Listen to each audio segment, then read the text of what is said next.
नमस्कार. सखी सह्याद्रीमध्ये मी पल्लवी मुजुमदार आपल्या सगळ्यांचं मनपूर्वक स्वागत करते. पाणी हेच जीवन, पाण्याचं जलचक्र या सगळ्या गोष्टी आपण शाळेमध्ये असताना शिकलेलो असतो. पण अर्थातच कालाओघात अगदी सहजपणे आपण त्या विसरूनही जातो. आणि या सगळ्याची परिणती म्हणजे आज आपल्या समोर उभं ठाकलेलं दुष्काळाचं प्रश्नचिन्ह. पण या सगळ्याच्या बरोबरीने जेव्हा आपण विचार करतो तेव्हा या सगळ्या गोष्टीला जबाबदार कोण? तर हा शिक्षित, सुशिक्षित आणि सुसंस्कृत असलेला मनुष्य प्राणी अर्थातच आपण सगळे. मग या सगळ्याला जबाबदार आपण आहे असं म्हणतो, पण मुळात हे पाणी कुठून आलेलं आहे याचाही विचार त्या बरोबरीने आपण करतो का? अर्थातच या सगळ्याविषयी आपल्याला जाणीव आहे. हे पाणी निसर्गाकडून आपल्याला आलेलं आहे, पावसाच्या रूपातनं आपल्यापाशी पोचतं. पण अगदी सहजपणे तितक्याच नकळतपणे सुद्धा हे पावसाचं मोफत मिळालेलं पाणी, निसर्गाचं हे धन तितक्याच अलगदपणे आपण वायाही जाऊ देतो. निसर्ग आपल्याला भरभरून देतो, पण त्याने हे जे आपल्याला दिलेलं आहे त्या सगळ्याची साठवण, त्या संपत्तीचं, त्या धनाची जाणीव तितक्याच सजगतेनं आपण ठेवतो का? सगळेच प्रश्नचिन्ह आहेत. आणि हे प्रश्नचिन्ह केव्हा बोचतात? जेव्हा दुष्काळाचा प्रश्न अधिक गहन, अधिक गंभीर होऊन आपल्याला भेडसावू लागतो तेव्हा. जोपर्यंत हा प्रश्न माझ्या दाराशी येत नाही तोपर्यंत त्या बाबतीतली सजगता ही माझ्यामध्ये येत नाही. ही प्रत्येक व्यक्तीला लागू होणारी वस्तुस्थिती आहे.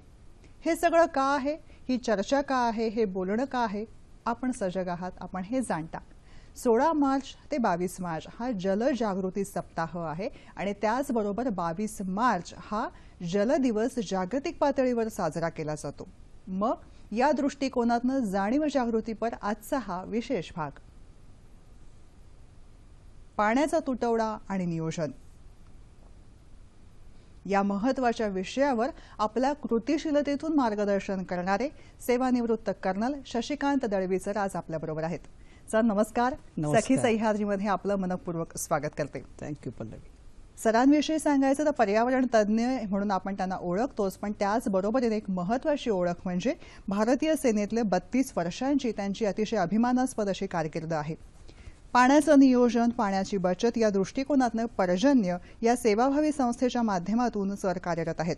2003 सालापासून पर्जन्य जल पुनर्भरण अर्थात रेन वॉटर हार्वेस्टिंगचे सुमारे 400हून अधिक प्रकल्प त्यांनी राज्यात अतिशय यशस्वीपणे राबवलेले आहेत.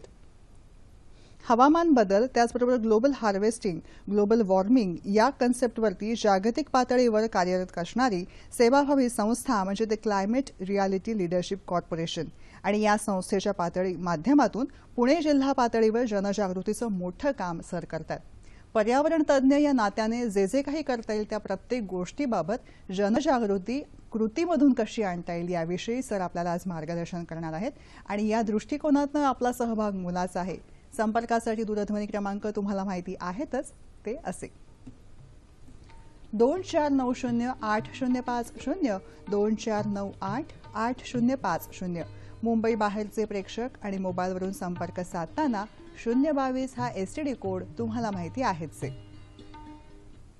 छोटीशी विनंती नेहमीप्रमाणे, प्रश्न विचारताना टीव्ही सेटचा आवाज थोडासा कमी ठेवा जेणेकरून आमचा आवाज तुमच्यापर्यंत व्यवस्थित पोहोचू शकेल. त्याचबरोबर विषयाच्या अनुषंगाने नेमके प्रश्न आम्हाला तुमच्याकडून अपेक्षित आहेत जेणेकरून व्यवस्थित मार्गदर्शन आपल्याला मिळू शकेल आणि जे आज आपण अंमलात आणू शकतो ती आजची गरज आहे. एवढं सगळं सांगत आहे ते म्हणजे धनाविषयी. हे निसर्गाचं जे धन आहे तर कशा पद्धतीने आपल्यापाशी पोचतं, त्याचं महत्त्व, हे सगळं काही सांगणारी एक सुंदर ध्वनिचित्रफीत आपल्याकडे आहे. ते चटकन बघूया.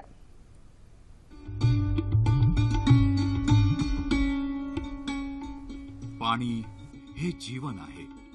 प्रत्येक सजीवाला जगण्यासाठी पाणी हे अत्यावश्यक आहे. असं असतानाही दैनंदिन जीवनात पाण्याचा अपव्यय माणसाच्या निष्काळजीपणामुळे होत असतो.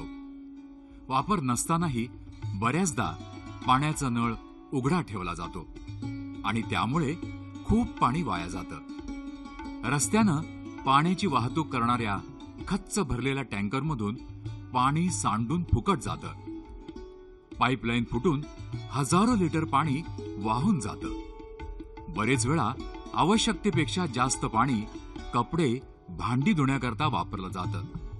विनाकारण होणारा हा पाण्याचा अपव्यय टाळा. शक्य असेल तिथे पाण्याचा पुनर्वापर करा. पाणी भरताना आधीचं पाणी फेकू नका. पाणी हे ताजं किंवा शिळं असं नसतं.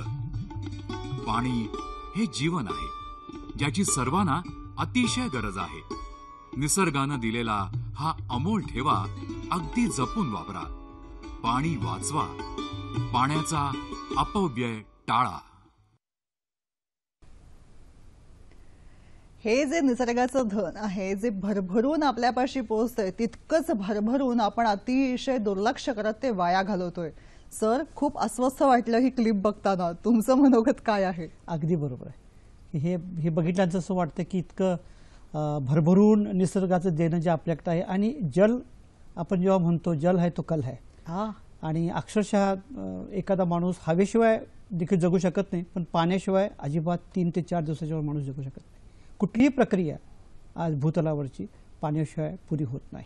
खरं. आणि हे ओळखूनच प्रेक्षकांचे फोन तुमच्या मार्गदर्शनासाठी सज्ज झालेले आहेत. तुमच्या परवानगीने पहिला फोन घेते. गोरखनाथ आपल्याशी बोलतायत सोलापूरहून. नमस्कार. हॅलो, नमस्कार सर. हॅलो, नमस्कार सर. नमस्कार. बोला मॅडम, माझा असा प्रश्न आहे की आता जो पाण्याचा प्रश्न आहे तो सोलापूर जिल्ह्यामध्ये खूप दुष्काळ पडलेला आहे. हो. तर मला असं आता मागाशी एबीपी माझ्यावर मी व्हिडिओ क्लिप बघितली, इतकी पाईपलाईन फुटलेली आहे. आता महाराष्ट्रामध्ये इतके दुष्काळ पडलेला, तर ह्याच्या उपाययोजना काय आहे? बरं, आता हा कार्यक्रम व्यापून टाकणारा तुमचा विस्तारित प्रश्न आहे. आपण टप्प्याटप्प्याकडे या मुद्द्याकडे वळूया.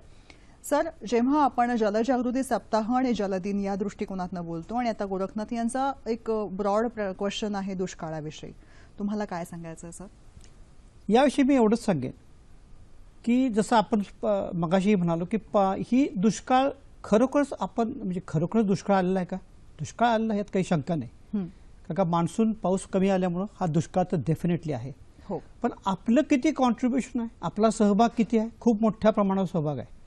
आज आपण छतावर पडणारं पाणी, पाऊस, निसर्ग काय करतो? निसर्ग आपल्याला, आपण जिथं राहतो, जिथं गरज आहे त्या ठिकाणी पाणी देतो. आज जर आपण निसर्गाच्या ह्या सायकलकडे बघितलं, पाऊस कसा येतो, तर आपल्याला हे अगदी क्लिअर दिसतं की आपल्या शाळेमध्ये आपल्याला शिकवलं की पाणी येत राहतं आणि प्रायमरी सोर्स पाण्याचा आहे तो पाऊस आहे. आणि पाऊस जेव्हा आपल्याला हवं त्या ठिकाणी पाणी देतो, म्हणजे मी घरी राहतो तर माझ्या छतावर पाणी मिळतं, शेत आहे, शेत उगवाय तिथं पाणी मिळतं, इंडस्ट्री, नोकरी करायला जातो त्या ठिकाणी पाणी मिळतं. पण आज जसा आपल्या घरी टॅप आला, आपण त्या ह्या गोष्टीकडे दुर्लक्ष केलं गेलं. इतका पाऊस पडतो. आता हे म्हणलं जातं की मराठवाड्यामध्ये किंवा विदर्भमध्ये खूप मोठ्या पाण्याचा दुष्काळ पडलेला आहे, का गेले 5-6 वर्ष आपल्याला त्या ठिकाणी डेफिसिट मान्सून आला, खूप कमी पाऊस पडला. पण तरी पण आपला ही गोष्ट माहीत आहे का की मराठवाड्यामध्ये 750 मिलीमीटर ॲन्युअल ॲव्हरेज रेनफॉल होतो, म्हणजे वर्षात तेवढा कमीत कमी पाऊस पडतो. आणि विदर्भमध्ये साधारणपणे 600 मिलीमीटर पाऊस पडतो. अगदी 50% जरी पाऊस कमी झाला तरी पण आपल्याला किती पाणी मिळतं? जवळजवळ 300 ते 400 मिलीमीटर पाऊस मिळतो. तो पाऊस जर आपण हा विचार केला की 100-1000 स्क्वेअर फूटचं जर आपलं छत असलं किंवा कॅचमेंट एरिया आपण टेक्निकल टर्ममध्ये म्हणालो, आणि त्याच्यावर जर तुमचा 100 मिलीमीटर जरी पाऊस पडला तर तुम्हाला 10,000 लिटर पाणी मिळतं. अच्छा. आणि आज जर आपला 300 मिलीमीटर किंवा 400 मिलीमीटर पाऊस पडत असेल तर 30,000 ते 40,000 लिटर पाणी पडतं. म्हणजे ते गुणाकार होतोय त्या पाण्याचा. आणि हे पडलेलं पावसाचं पाणी आपण आजच्या मितीला नियोजन कसं करायचं हे माहीत नसल्यामुळं पल्लवी वाहून जातं. अगदी खरं. पण हेच जर पाणी आपण जर वापरलं गेलं तर ह्याचा फायदा का, मी स्वतः जेव्हा 2002 मध्ये माझा प्रयोग पहिला राबवला गेला तेव्हा जर मला यश मिळालं, माझी बोरवेल जी फक्त अर्धा तास पाणी देत होती ती आता 9 तास पाणी देते, तर याचा अर्थच असं म्हणलो की हे जनजागृती करणं गरजेचं आहे. तेव्हा हे दुष्काळ जो आहे तो मी नाही हा कधीच म्हणत नाही, दुष्काळ आहे, पण दुष्काळावर मात आपण जर वेळची वेळी काळजी घेतली तर डेफिनेटली होऊ शकते. मस्त. आधी केले आणि मग सांगितले, हे नेमकं कसं आहे जाणून घ्यायचंय. पुढचा फोन आहे तो घेते आणि या कृतिशीलतेकडे वळते. रवींद्र कुडाळकर आपल्याशी बोलतायत पुण्याहून. नमस्कार मॅडम, माझे 3 प्रश्न आहेत.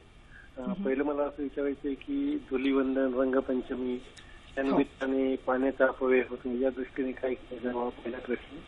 दुसरं मला असं विचारायचं आहे की जलसाक्षरता या विषयामुळे अभ्यासक्रमांमध्ये जर एखादा टॉपिक टाकला शालेय अभ्यासक्रमात तर त्या दृष्टीने सुद्धा चांगली अवेअरनेस याबद्दल सांगावं मी. आणि तिसरं असं की एकूणच या योजनेसंबंधी एनजीओची मदत या दृष्टीने सरकारने घेतली तर चांगला उपयोग होऊ शकतो याबद्दल धन्यवाद. धन्यवाद. सण आणि पाण्याचा अपव्यय आणि याच बरोबरीने मी अजून एक आपल्या रूढी परंपरा या दृष्टिकोनातनं शिळं पाणी ताजं पाणी या मनामध्ये रुतलेल्या चुकीच्या संकल्पना या सगळ्यावरती सर तुमच्या माध्यमातून प्रकाशझोत टाकला जावा. सोळं ओळं ह्या सगळ्या संकल्पना खूप आहेत आपल्या समाजामध्ये. अगदी खरं आहे, अगदी खरं आहे. याच्यावरती आपण विचार केला तर आधी रूढी आपण जर बघितल्या की पाणी कालचं शिळं होतं, पण ही गोष्ट लक्षात ठेवणं गरजेचं आहे की हा जो आपला प्लॅनेट अर्थ आहे सगळ्यात जास्त पाणी या प्लॅनेटवर आहे. माहितीतल्या 97% पाणी आपल्या 75% भूभागावर आहे. उरलेलं 3% पाण्यामध्ये फक्त 1% पाणी ज्याला आपण फ्रेश वॉटर म्हणतो ते अवेलेबल आहे. म्हणजे कल्पना करा हे पाणी गेले कित्येक लाखो कोटी वर्षापासून भूतलावर आहे. म्हणजे हे पाणी आपण शिळं ताजं काय म्हणायचं ही आपलं परसेप्शन आहे, आपल्या मनाची ही कल्पना आहे. त्यामुळे असं जेव्हा म्हणतो की माझ्या सोसायटीत काही लोक म्हणत नाही साहेब हे पाणी शिळं आहे, आजचं पाणी शिळं आहे ते आम्ही टाकून दुसरं पाणी घेऊ. पण जे एकच पाणी आहे ह्याच्याकडे लोकांचा आणि आजच्या मितीला पाणी जसं 1% पाणी मी आपलं सांगितलं सगळ्या प्लॅनेट अर्थसाठी 1% फ्रेश वॉटर आहे. भारताचा शेअर किती आहे हो? आपल्याकडे फक्त 4% पाणी त्यातलं आपल्याकडे आहे. आणि जर पॉप्युलेशन बघायला गेलो तर आज भूतलावर 5% म्हणजे 5वा माणूस आज भारतीय आहे. म्हणजे पॉप्युलेशन खूप जास्त आहे आणि पाण्याचं आपलं अवेलेबिलिटी खूप कमी आहे.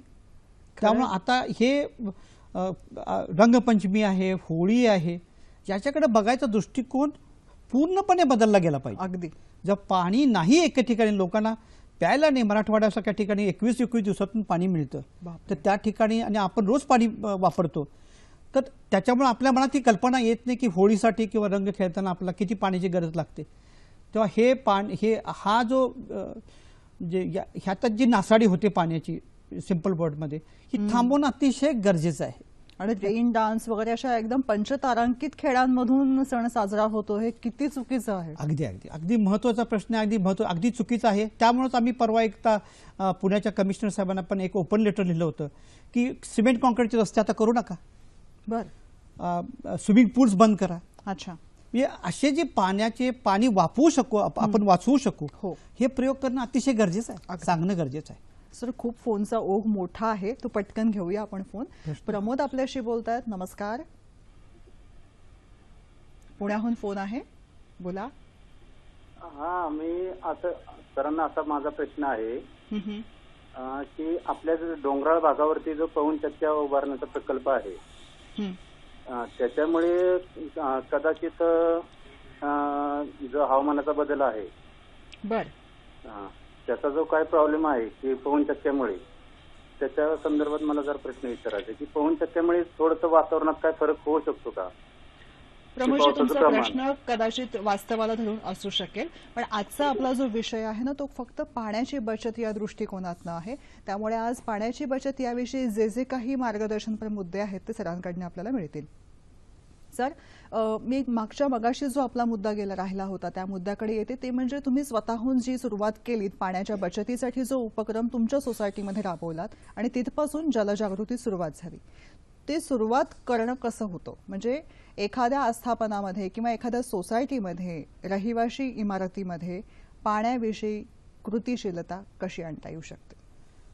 तर मी जेव्हा रिटायर्ड झालो 2002 मध्ये आणि चेअरमन झालो सोसायटीचा, नवीन सोसायटी होती आमची, आणि त्या ठिकाणी आम्हाला रोजचे पाण्याचे 3 टँकर लागायचे. 57 फ्लॅट्स, साधारणपणे 160-165 लोक राहतात त्या ठिकाणी, सर्व प्रकार म्हणजे मोठी मुलं त्यापासून वृद्धांच्यापर्यंत.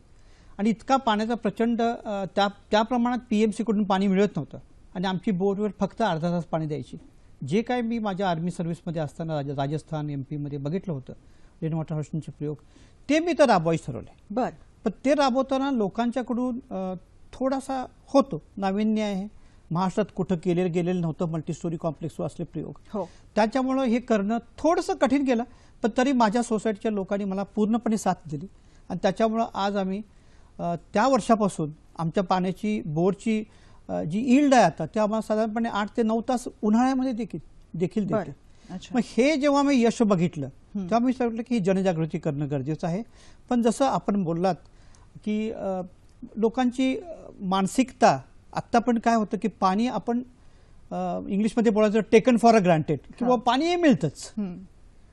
पण जसं मी आत्ता आपल्याला सांगितलं हे मिळत नाही. त्याच्यामुळे लोकांना समजावून सांगणं आत्ता समजा पटणं सोपं होत गेलं कारण का त्यांच्या दारात संकट उभं राहिलेलं आहे. हो. इतके दिवस मराठवाड्याला होतं, विदर्भला होतं, राजस्थानमध्ये होतं, हे नाही. आता ते पुण्याला असो दे मुंबईला असो त्याच्या दारात संकट उभं राहिलेलं आहे. त्यामुळे त्याला तर जाणीव होते की मला पाण्याची गरज आहे. आणि मग त्या धर्तीवरती तुम्ही सगळीकडे हा उपक्रम राबवत गेलात, जिथं जिथं शक्य आहे त्या प्रत्येक ठिकाणी, आणि त्या प्रत्येक ठिकाणी हा यशस्वी करून दाखवलात. हो, या ठिकाणी काय होतं की ज्या ज्या ठिकाणी आम्हाला म्हणजे मला निमंत्रण केलं गेलं लोकांनी माहितीसाठी, तर त्या ठिकाणी आम्ही हे जाऊन ते यशस्वी करून दाखवलं. सर, पुढचा फोन आहे. डॉक्टर प्राजक्ता मुळे आपल्याशी बोलतायत. नमस्कार डॉक्टर. हा, मी नमस्कार. मला असं सांगायचं होतं की खरोखरच आपण ह्याच्यात गांभीर्याने ह्याच्यावर विचार करायला पाहिजे. तर प्यायला पाणी न मिळणे ह्याच्यासारखं दुसरा आपण गुन्हा पाणी पिताना थेंबाच्या वेळेस आपल्याला आठवण व्हायला पाहिजे की खरोखर आपली तहान भागत नाही तर आपण एवढं हे करतो. तर मला असं वाटतं की पूर्वी आपल्याकडे जसं सकाळ संध्याकाळ पाणीचं तसंच करावं परत सरकारने, आणि अगदी स्ट्रिक्टली जिथे जिथे कोणी असे अपव्यय करत असतील आता रंगपंचमीच्या बाबतीत तर जे पाणी वापरतील ना त्यांना दंडच ठोकावा जबरदस्त. त्याच्याशिवाय हे टाळ्यावर येणार नाही. कारण काय कॉन्शियस कोणाचंच खरं हे नाही, मजा करायची त्यांना जगाची पर्वा नाही, हे एक गोष्ट. आणखी दुसरी गोष्ट असं सोसायटीतच मग सकाळ दुपारी 1 ते 7 पर्यंत बंद ठेवावं असं. येस डॉक्टर, तुमचा मुद्दा पोहोचलेला आहे. ओके, धन्यवाद. सर, त्यांनी म्हटलंय तसं काय म्हणाल तुम्ही? मगाशी सरकारी GR जो आहे तोही आम्हाला सांगत होता. ते दोन्ही मुद्दे आपण कंबाईन करून सांगू. या ठिकाणी फक्त मी एकच गोष्ट सांगेन की पाणी खरोखर आपल्याला जसं आपण म्हणाल डॉक्टर साहेब की आपण सकाळ संध्याकाळ दोन्ही वेळेला पाणी द्यावं. थोडक्यात सांगतो, पुण्याचं पॉप्युलेशन 1950 साली 5 लाख होतं फक्त, आज 40 लाख आहे. आणि पाण्याचा साठा मात्र तेवढाच आहे. 8 पटीनं पॉप्युलेशन वाढलं, पाण्याचा साठा तेवढाच आहे. कुठून पाणी आणणार? पाण्याचं नियोजन स्वतःच जर केलं नाही, त्याच्याकडे लक्ष दिलं नाही आणि फक्त तिथूनच पाणी खडकवासला डॅमहून किंवा ज्या ज्या शहराला जे डॅम पुरवतात धरणं तिथूनच पाण्याचा विचार केला पाहिजे का? नाही. जो पावसाचं पाणी पडतं त्याचंही नियोजन करणं गरजेचं आहे. आणि त्याच्यासाठी गव्हर्नमेंट ऑफ महाराष्ट्राचा एक GR पण पब्लिश झालेला आहे आणि हा 2002चा GR आहे. या GRमध्ये ते सांगतात की याच्यातून प्रत्येक गव्हर्नमेंट आणि पब्लिक बिल्डिंगवर रूफटॉप रेन वॉटर हार्वेस्टिंग करणं हे गरजेचं आहे, कंपल्सरी आहे.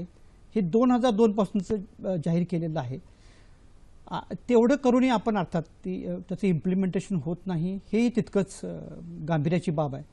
पण हे म्हणजे यातून सांगितलं काय जातं की नियोजन करणं गरजेचं आहे. पूर्वीच्या काळी सांडपाणी होतं, आपण आपल्या घरी सांडपाणी नाणी घरातून वाहून जायचं आणि बाहेरच्या बाजूला तिथं आपण आळूची झाडं होती, फुलांची झाडं होती, पेरूचं झाड होतं, पपई होती, सगळं होतं. आज आपण सांडपाण्याकडे विसरून गेलो आहोत. म्हणजे पाण्याचा प्रत्येक अंश जो आपल्याकडे येतो तो वापरल्यानंतर ते पाणी वापरणं पण गरजेचं आहे. खरं, सांडपाणी वापरणं गरजेचं आहे. आलेलं पावसाचं पाणी साठवून ते वापरणं गरजेचं आहे.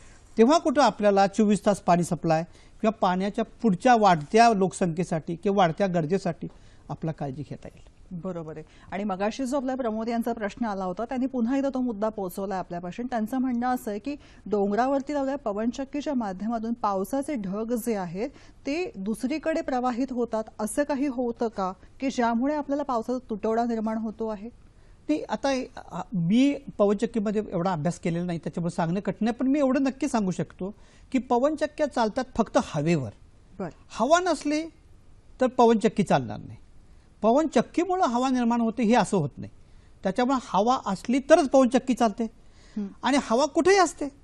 त्यामुळे ढग इकडून तिकडून जायचं हे नॅचरल म्हणजे एक नैसर्गिक प्रक्रिया आहे. तेव्हा पवनचक्कीला म्हणजे माझ्या नॉलेजमधून मी एवढंच म्हणेन पवनचक्कीला मी दोष देत नाही, त्याचा काही परिणाम होत नाही ढगांच्यावर. आणि मगाशी असलेल्या कुडाळकरांचा प्रश्न आणि आता मॅडमचा मुद्दा, या दोन्ही गोष्टीला मी कंबाईन करून असे विचारते की शालेय शिक्षणापासून जलसाक्षरता हा विषय त्याच्यामध्ये असावा का? अगदी बरोबर आहे. आज तर मी कधी कधी बाहेरच्या देशामध्ये जेव्हा फिरायला जातो तेव्हा तिथं मी चौकशी करतो मुद्दाम तिथल्या शाळांमधून वगैरे, काउन्सिल डिपार्टमेंटमधून वगैरे.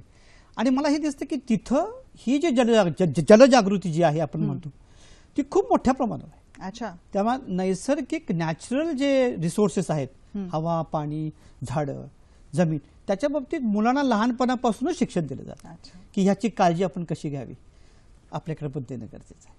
आणि जेव्हा आपण या सगळ्या बाबतीत जलजागृती हवी असं जेव्हा म्हणतो तेव्हा सरकार आणि खाजगी आस्थापनं त्याचबरोबरीने सेवाभावी संस्था या सगळ्यांनी एक छान साखळी तयार करून कार्यरत व्हायला हवं का? अगदी बरोबर. कारण आजकाल काय होतं, एकला चलोडी चालू आहे. हा. आता जसं मी पण आहे, एकला चलोडी असं असतं किंवा छोट्या मोठ्या काहीतरी सेवाभावी संस्था असतात, आम्ही एकमेकाशी एक हात जोडून काहीतरी काम करायचा प्रयत्न करतो. पण एक अंब्रेला ऑर्गनायझेशन असली, सरकारने काहीतरी साथ दिला गेला आपल्या सर्वांसाठी, तर डेफिनेटली मोठ्या प्रमाणावर कामगिरी करतात. सरकारकडे प्रत्येक गोष्टीची सोय आहे. मग ते GR असेल, कायदे असतील, सर्व आहे, फंड्स आहेत. त्यातून आता ह्या GR मध्ये दिले तुम्हाला फंड्स कसे मिळतील, ही सगळी माहिती दिली असताना फक्त इम्प्लिमेंटेशन नाही, ती माहिती व्यवस्थित सांगणारे लोक नाही. याच ठिकाणी दूरदर्शनसारख्या केंद्राचं महत्त्व येतं की ते वेळच्या वेळी असे काहीतरी प्रोग्राम करतात ज्याच्यातून लोकांना माहिती मिळते. पण गावोगावी जाऊन तिथल्या लोकांनी जर ह्यातून जर भाग घेतला, मग ते MP असतील, MLA असतील किंवा इलेक्टेड रिप्रेझेंटेटिव्ह असतील, तर मोठ्या प्रमाणावर हे सक्सेस किंवा येणारं पुढे येणारं जे कठीण आहे, जे संकट आहे, ते डेफिनेटली त्याच्यावर आपण काहीतरी मात करू शकतो. आधीच उत्तर मिळू शकेल. हो, डेफिनेटली मिळू शकेल. ह्यात काही म्हणजे माझा अनुभव सांगतो. खरंय, जेव्हा एखादी संस्था आहे, सोसायटी आहे, गृहनिर्माण संकुल आहे, ते म्हणतं की आपण पावसाच्या पाण्याचं नियोजन करूया, तर तुमच्याकडे खूप छान पद्धतीचं मार्गदर्शन प्रणाली आहे आणि जी तुम्ही राबवता ती कृपया आपल्या प्रेक्षकांना समजावून सांगितलं तर बरं पडेल. आपल्याला स्क्रीनवर दिसते ती इमेज. हो, आता ही जी आपण तुम्ही बघाल तर म्हणजे काय की ही अशी मोठी बिल्डिंग असे किंवा साधं घर असू दे, प्रत्येक ठिकाणी आपल्याला छत हे दिलेलं असतं. हो, छतावरचं पाणी, पावसाचं पाणी साठू नये म्हणून वाहून जाण्यासाठी पाईप पण दिलेले असते आणि ते पाणी शेवटी आपलं वाहून जातं. हो, ही सगळ्या गोष्टी दिलेल्या असतात. आज काय झालं की जिथं जिथं शहरीकरणामुळे कॉन्क्रीट झालं, हो, तेव्हा पूर्वी जे पाणी झिरपत होते, निसर्ग काय करत होता, निसर्ग आपल्याला 35% पाणी झिरपू देत होता जमिनीतून. अच्छा, म्हणजे जमिनीच्या खाली जे जीवन झरे आहेत हा, त्याला तो मेंटेन करत होता. रिकरिंग डिपॉझिट होतं ओके. तुमच्या आमच्या पुढच्या जनरेशनसाठी. पण आपण काय केलं की त्याला कॉन्क्रीट घातल्यामुळं, घरं बांधल्यामुळं पूर्णपणे ते पाणी झिरपायचं प्रमाण झिरो करून टाकलं. ओ, मग त्याच्यामुळं काय झालं आता की निसर्ग सांगतोच आपल्याला माझी काळजी घे म्हणून, पण सरकार पण सांगतं की तुम्ही हे GRच्या माध्यमातून वगैरे की तुम्ही हे आर्टिफिशियल रिचार्ज करा. अच्छा. नॅचरल रिचार्ज होत नसला तर छतावरचं पाणी सोपं आहे. छतावरचं पाणी सर ते इमेज सांगू, एक पटकन फोन घेते. हो. उमा महाजन यांचा फोन आहे. नमस्कार उमाताई. माझा प्रश्न असा आहे की हो. पाण्याची नासाडी ग्रामीणपेक्षा शहरात जास्त आहे. कारण ते जंगलवाद आहे, तिथे shower bath, flush, latrine, washing machine, गाड्या धुणे, निष्काळजीपणाने तिथं जास्त पाण्याचं नासाडी होते. त्यासाठी मला एक असं आठवतंय की पूर्वी मुंबई आणि अनेक शहर आणि खेड्यात विहिरी होत्या, त्या आता काही कारणाने मुजवले गेलेले. ते विहिरी पुन्हा खोदून त्यातून वगैरे पाणी वगैरे आपल्याला मिळालं, ते पाणी थोडंसं आपल्याला उपयोग होईल का, थोडंसं काहीतरी मदत होईल, थोडंसं खारीचा वाटा होईल असं मला वाटतं. ते आभाळ फाटले, कुठं ठिगळ लावायचं माहित नाही, पण थोडंसं खारीचा वाटा विहिरीने उचलतील असं मला वाटतं. तुम्हाला काय वाटतं? Yes sir. अगदी बरोबर बोलत आपण, त्यात काही शंका नाही. शहरामध्ये अगदी जसं आपण जंगलवाद म्हणू शकतो डेफिनेटली, कारण का शहरामध्ये प्रत्येक ठिकाणी प्रत्येक माणशी दर दिवशी 135 लिटर पाणी ऑथराईज केलेलं आहे आणि तेच खेडेगावामध्ये फक्त 40 लिटर केलेलं आहे. कारण आपण जात नाही त्याच्यामध्ये, परंतु मग त्याच्यामुळे पाण्याचं नुकसान खूप होतं. गाड्या आहेत प्रत्येक ठिकाणी, एक घरटी कधी 2-2, 3-3 गाड्या असतात, त्यामुळे गाडी धुवायला पण पाणी लागतं. बाग बगीचे आहे. परंतु जसं आपण म्हणा की विहिरी बुजवल्या गेल्या, ही मोठी घोडचूक झालेली आहे आपल्याकडून. पूर्वी मंदिराच्या समोर पण एक छोटंसं असं कुंड असायचं पाण्याचं, तिथून आपण हातपाय धुवून स्वच्छ होऊन जात होतो. ती कुंड पण बंद करून टाकली सध्या. हो, त्याच्यामुळे काय खालचे जिवंत झरे आहेत ते आता आपल्याला अवेलेबल नाहीत वापरायला. त्यामुळे आम्ही नेहमीच म्हणतो की हे जिवंत झऱ्यांना जागृती द्या, पण त्याच्यासाठी लोकांचा पुढाकार, लोकांनी पुढे येऊन म्हणणं गरजेचं आहे. का माझा अनुभव हेच सांगतो की आपण जोपर्यंत उतरत नाही ह्या आपल्या संकटावर मात करण्यासाठी, सरकारकडेच बघत बसलो किंवा आणि कुठली संस्था करेल म्हणून बघत बसलो, तर आपलं संकट आपण कधीच सोडवू शकणार नाही. सर, तुम्ही जे मगाशी एक मुद्दा मला सांगितला होता आपल्या चर्चेच्या वेळी, तो म्हणजे असा होता की पाणी जे आहे ते पावसाचं पाणी थेट जमिनीमध्ये जेव्हा जाऊ देतो तेव्हा ते गुणाकार होऊन आपल्यापाशी पोचतं. करेक्ट. ती जी संकल्पना आपण सांगूया. फोन आलाय सर, तो आधी घेते.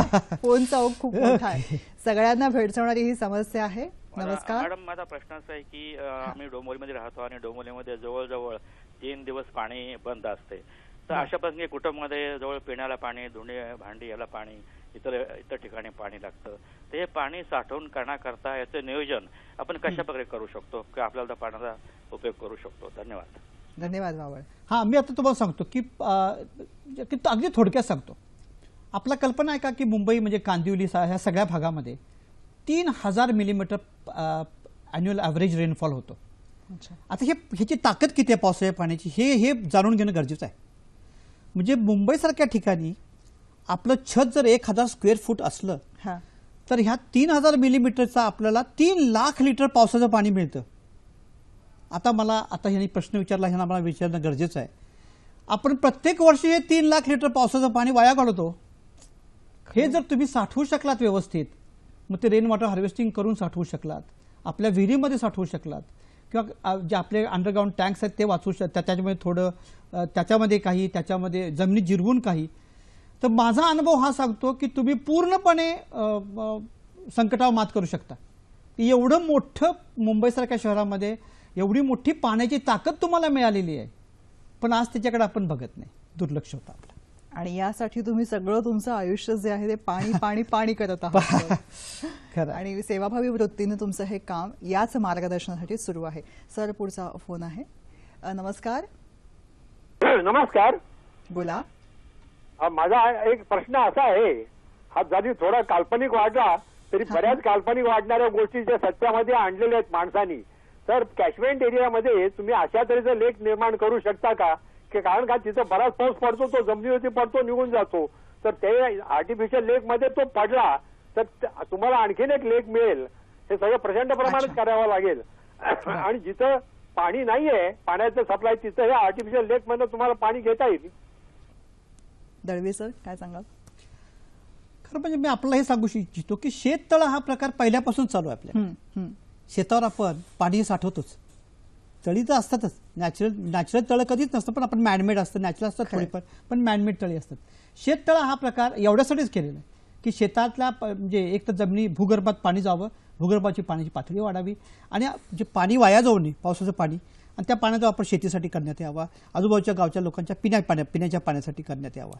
त्यामुळे शेततळ आहे, कल्पना खूप चांगली आहे, राबवली पण जाते सध्या ती. त्याच्यामध्ये काही त्यांचं म्हणणं आर्टिफिशियल आपल्याला तयार करता येऊ शकेल का? आर्टिफिशियलच केले जातात.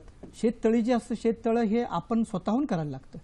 ह्याच्यासाठी जे काय जानकारी आहे सरकार वेळच्या वेळी देत असते, त्यांना सबसिडी पण देत असते, मदत पण करत असते या बाबतीत. बरोबर आहे. सर, तुम्ही मगाशी जे सांगत होतात की सरकारी सोसायट्या किंवा एखाद्या आस्थापनामध्ये किंवा सोसायटीमध्ये कशा पद्धतीने पाण्याचं हार्वेस्टिंग करता येऊ शकेल. आता याच्यामध्ये दोन्ही मुद्दे हवेत, हार्वेस्टिंग आणि कन्झर्वेशन. तर या ठिकाणी जेव्हा आपण बघतो की हार्वेस्टिंग आणि एक महत्त्वाचा फरक आपल्याला जाणवणं गरजेचं आहे. आता ह्या फिगरकडे तुम्ही परत एकदा बघा. छतावरून आलेलं पाणी आपण सरळ हे बोरला जोडलेलं आहे. अच्छा. तुम्ही तिथं बघता एक पिवळ्या रंगाचा फिल्टर दाखवलेला आहे, आणि तिथून ते पाणी आपण सरळ बोरला जोडतो. म्हणजे बोरमधून खाली 200, 300, 100 जितक्या फुटावर आपला पाण्याचा झरा आहे, त्या झऱ्यामध्ये हे पाणी सरळ जातं. नॅचरल प्रक्रियेमध्ये काय होतं की पाणी जमिनीवर पडतं, मग झिरपत खाली जातं, वाटेत काय सोल्युबल सॉल्ट असतील त्याच्यामध्ये मिसळलं जातं, पाणी कंटॅमिनेट होऊन खाली जातं. ते सगळं जात नाही. इथून तुमच्या छतावरचं 100% सॉफ्ट पाणी 100% क्वांटिटीमध्ये खालच्या झऱ्यामध्ये जातं. झऱ्याची पातळी रॅपिडली वाढते आणि तुम्हाला पाणी खूप मोठ्या प्रमाणात मिळायला लागतं. हा एक महत्त्वाचा फरक लोकांनी लक्षात ठेवणं गरजेचं आहे. म्हणजे रेन वॉटर स्टोरेज आणि रेन वॉटर हार्वेस्टिंग. आपण जेव्हा रेन वॉटर स्टोरेज म्हणतो, जसं मी आपल्याला म्हणालो की मुंबईसारख्या ठिकाणी 1000 स्क्वेअर फूटच्या रूफटॉपवर म्हणजे छतावर जर पूर्ण वर्षाचं आपण पाणी बघितलं तर 3 लाख लिटर पावसाचं पाणी तयार होतं. म्हणजे पावसाचं पाणी मिळतं आपल्याला. ते जर आपण स्टोअर केलं तर आपल्याला 3 लाखच मिळेल. पण जर समजा तुम्ही हे अंडरग्राऊंड स्ट्रीम जे आहेत त्यांना रिचार्ज करायचं ठरवलं तर हे पाणी तुम्हाला 4 ते 5 पटीनं जास्त मिळतं. हार्वेस्टिंग शब्द इथं येतो का हा माझा अनुभव सांगतो की आम्ही ज्या ठिकाणी हे प्रयोग केले गेले त्या ठिकाणी आम्हाला त्या पटीनं पाणी जास्त मिळालं. आणि त्याचाच परिणाम म्हणजे आमच्या बोरचा जसं मी म्हणालो अर्ध्या तासाचं पाणी 9 तासावर केलं. म्हणजे हे आपण करणं गरजेचं आहे. हा महत्वाचा फरक लक्षात ठेवणं अतिशय गरजेचं. बरोबर आहे. मग आता हे जे पाणी आहे ते आपल्याला जमिनीमध्ये जिरवायचं आहे आणि त्याचबरोबर छतावरचं पाणी जे आहे ते रोजच्या वापरामध्ये आणायचं आहे. मग याची सांगड कशी घालावी? याची सांगड घालताना आता हे पाणी फक्त पावसाळ्यात किंवा प्री मान्सून शॉवर किंवा वळवाचा पाऊस जेव्हा कधी येतो तेव्हा आपल्याला वापरता येतं. मग हे पाणी त्याला आल्यानंतर ते पाणी जसं छतावर जसं मी आपल्याला दाखवलं छतावरून सगळ्या पाईपद्वारे ते पाणी आपण आपल्या अंडरग्राऊंड टाकीमध्ये घेऊन जाऊ शकतो किंवा आपल्या बोरवेल ओपन वेलमध्ये घेऊन जाऊ शकतो. बेसिकली ओपन वेल बोरवेल मध्ये एवढ्यासाठी घ्यायचं की तुम्हाला वेगळी टाकी करून पाणी साठा कसं करायची याची गरजच पडत नाही. निसर्गच तुमच्यासाठी साठा करून देतो. मग निसर्गच म्हणतो की तू माझी पातळी वाढव मी तुला दाब दुपटीनं पाणी देते. मग त्याच्यामुळे आमचा ऍडवाइस हाच असतो लोकांना. खरं म्हणजे ऍडवाइस काहीच नाही. ही नॅचरल प्रक्रिया आहे. निसर्गाकडे थोडं लक्ष दिलं आपण तर ती धरती माता आपल्याला खूप मोठ्या प्रमाणात चांगल्या प्रमाणात पाणी देते. सर मगाशी मुद्दा जो आला होता आणि त्याविषयी तुमचा खास अभ्यास पण आहे तो म्हणजे लॅपटॉपवरती काही स्लाइड्सच्या माध्यमातून शहरामध्ये असलेला पाण्याचा वापर आणि गावामध्ये असलेला पाण्याचा वापर या दृष्टिकोनातून जो मोठा फरक दिसतो आणि त्याचं नियोजन तुम्ही गावोगावी मार्गदर्शन करता आणि शहरांमध्ये पण करता या दोन्हीची सांगड. आता जर आपण बघतो जसं स्लाइडवर दाखवलं आपल्या समोर हो त्याच्यामुळे आपण जे पुण्याचं उदाहरण घेतलं आपल्यासमोर की पुण्यामध्ये साधारणपणे 750 मिलीमीटर पाऊस पडतो वर्षाला ॲव्हरेजमध्ये आणि 1000 स्क्वेअर फूटच्या रूफटॉपवर 75,000 लिटर पावसाचं पाणी पडतं. आता मी ज्या भागात राहतो एक एक्झाम्पल म्हणून सांगतो. तर त्या ठिकाणी आपला साधारणपणे 100 एकरचा आमच्या रूफटॉप आहे विमाननगरसारख्या छोट्या भागामध्ये. त्या ठिकाणी 25 कोटी लिटर पावसाचं पाणी पडतं आणि आज विमाननगरमध्ये हा प्रयोग न केल्यामुळं हे पावसाचं पाणी वाया जातं. हाच प्रकार आपण दुसऱ्या मी एका गावी गेलो होतो बीडच्या बाजूला एक कामखेडा म्हणून गाव आहे. तर त्या गावामध्ये जाऊन जेव्हा बघितलं तिथं देखील हाच प्रकार आहे. आपण जर बघितलं की छोटी वस्ती आहे 3000 पॉप्युलेशन आहे आणि साधारणपणे 700 घर आहेत. आणि घर कशी आपण गावात बघतो घर एकमेकाला जोडलेली आणि काहीतरी कॉमन अशी बोरवेल असते की त्या ठिकाणी ते बोर लावलेले असते आणि त्याच्यात सर्व लोक पाणी वापरत असतात. पण त्या ठिकाणी जेव्हा आपण बघतो की तिथे देखील फक्त 600 मिलीमीटर जरी ॲव्हरेज पावसाचं असलं तरी साधारणपणे 3 कोटी लिटर पाऊस पडेल म्हणजे पावसाचं पाणी साठवू शकेल एवढं छत आहे. एवढा मोठा छत आहे. 3 कोटी लिटर. आता 3000 त्यांना ऑथराईज पाणी केलेलं आहे फक्त 40 लिटर पर डे पर पर्सन. आता तुम्हीच हिशोब लावा की 3 कोटी लिटर पाणी या 3000 लोकांच्या पॉप्युलेशनसाठी वर्षभर नक्कीच पुरेल. थोडीशी काळजी घेतली थोडा खर्च केला तर हे अगदी संकट टाळण्यासारखं आपण करू शकतो. नियोजन म्हणतात ते हेच इथं. सर पाण्याचा वाढता उपसा हा गहन मुद्दा आहे त्याविषयी. हा अतिशय गहन मुद्दा आहे. स्टडी केल्यानंतर हे जाणवलं आहे की 20 वर्षाचा एक स्टडी केला होता मोठा पार्लमेंटनं आणि हे सांगण्यात आलं की जगातला सगळ्यात जास्त पाण्याचा उपसा हा भारतामध्ये होतो. आणि त्याच्यामुळं गव्हर्नमेंट ऑफ इंडियाचं आपण पत्र बघितलं त्यात त्यांनी स्पष्टपणे दिलेलं आहे की ground water over extraction of the ground the annual extraction of ground water in the country by far highest in the world. हे थांबवणं गरजेचं आहे. खरं काही झालं की आजकाल काय झालं भारतामध्ये किंवा कुठेही काय झालं बोर मारा पाणी उपसा पण पाणी आज सोडत नाही आपण. ग्राउंड वॉटर मॅनेजमेंट नाही ग्राउंड वॉटरच्या बाबतीत काहीही पॉलिसी नाही. आणि याच्याच वर त्या काळचे 2000 मध्ये हा स्टडी संपला 20 वर्षाचा पार्लमेंटचा आणि त्यावेळेचे जे प्राईम मिनिस्टर होते त्यांनी एक पत्र पाठवून सर्व लोकांना कळवलं की बाबा हे एक नॅशनल मिशन करा रेन वॉटर हार्वेस्टिंगची. तरच जाऊन जर तुम्ही water conservation rain water national mission केली नाही तर पाण्याचा हा तुटवडा खूप मोठ्या प्रमाणावर जाणवला जाईल. आणि तीच परिस्थिती आता होत चाललेली आहे की आपल्या वॉर्ड ऑफिसमधून इकडून तिकडून आपण जनजागृती न केल्यामुळं अजूनही होत नाही. म्हणजे कुठल्याही पॉलिटिकल पार्टीचा इव्हन तुम्ही जाहीरनामा बघितला तर त्यात देखील तुम्हाला याच्याविषयी जास्त काळजीपूर्वक काही बोललेल्याचं कुठंही आढळून येत नाही. त्यामुळे ही गरज आहे आता काळाची की आपण या गोष्टीकडे पाण्याच्या उपशाकडे पाण्याचा म्हणजे नाहक अपव्यय जो होतो त्याच्याकडे बघणं अतिशय गरजेचं आहे. ते जर केलं नाही तर कितीही लोक अशी कितीही भाषणं केली किंवा यातून कितीही पेपरमध्ये लिहिलं गेलं तरी काहीही परिणाम होण्यासाठी तुम्ही मी नेहमी म्हणतो माझ्याकडे बोलतो की मी करू शकलो तर तुम्हीही करू शकाल. मी एक सामान्य माणूस आहे. जर मी आमच्या सोसायटीच्या मदतीनं सर्व लोकांची टीमवर्क असतं. सर्वांनी केलं, आम्ही लोकांना सांगतो आम्ही केलं तुम्ही बघा, आपणही करू शकाल. मस्त. तर हे करणं गरजेचं आहे. मस्त. तसं तुम्ही खेड्यांमध्ये पण राबवलेलं आहे आणि शहरांमध्ये राबवलेलं आहे, इंडस्ट्रियल सेक्टर्समध्ये आस्थापनांमध्ये पण राबवलेलं आहे, बरोबर? हो. त्याविषयी इथे शहरामध्ये राबवणं थोडंसं कठीण जातं, अच्छा. कारण लोकांना जसं पटवणं थोडंसं वेळ लागतं. पण तेच जर तुम्ही गावात आदिवासी पाड्यावर देखील आम्ही जाऊन हा प्रयोग केलेला एके ठिकाणी कर्जतच्या बाजूला, तर तिथं थोडं सोपं जातं, कारण त्याला ती गरज असते पाण्याची. त्याच्याकडे दुसरा कुठलाही सोय नसते. किंवा आपल्या इथं वॉर्ड ऑफिस म्हणतो कॉर्पोरेशनला म्हणतील एक टँकर पाठवून द्या, तर तो एकाच पाठवून मिळेल. पण इथं कुठं नाही ना, टँकर यायला देखील खूप वेळ लागतो. मग ह्या अशा वेळेला त्यांची ही गरज असते. ते म्हणतात किंवा आम्हाला तुम्ही करून द्या पाण्याची सोय, काय लागेल ते आम्ही त्याची व्यवस्था करू. मग ते त्या म्हणणं तिथं सोपं जातं. इंडस्ट्रीमध्ये काय होतं की MIDCचा कायदा असा आहे, म्हणजे सरकार म्हणते की GR काढून की सर्वांनी पाण्याचं रेन वॉटर हार्वेस्टिंग करणं गरजेचं आहे.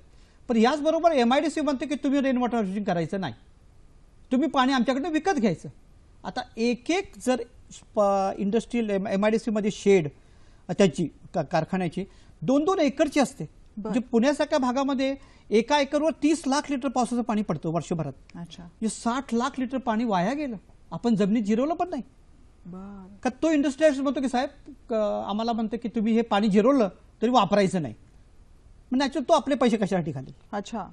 मग सरकारनं याही गोष्टीकडे लक्ष देणं गरजेचं आहे की कुठल्याही परिस्थितीत कुठं जिथं छत असेल त्याच्यावर पाणी करून पाणी साठवून ते जमिनीमध्ये जिरवून परत वापरलं पाहिजे.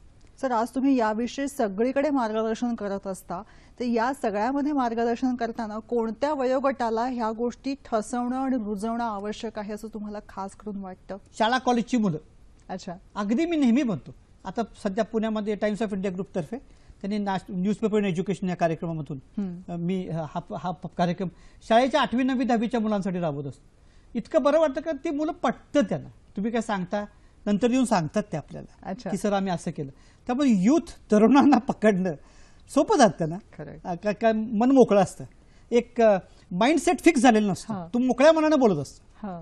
त्यामुळे हे वाटतं की हा यांनी केलेलं आहे, तर ते पटवून ते घरी जाऊन सांगू शकतात आई वडिलांना की करणं गरजेचं आहे. खरंय. सर, तुम्ही पर्जन्याच्या माध्यमातून हे सगळं काम बघता तेव्हा एक गोष्ट लक्षात येते का की कुठल्या ठिकाणी काय पद्धतीने अडचणींवरती मात करून पुढे जाता येईल? मुख्य अडचण कशाची आहे आणि मुख्य असेट काय आहे?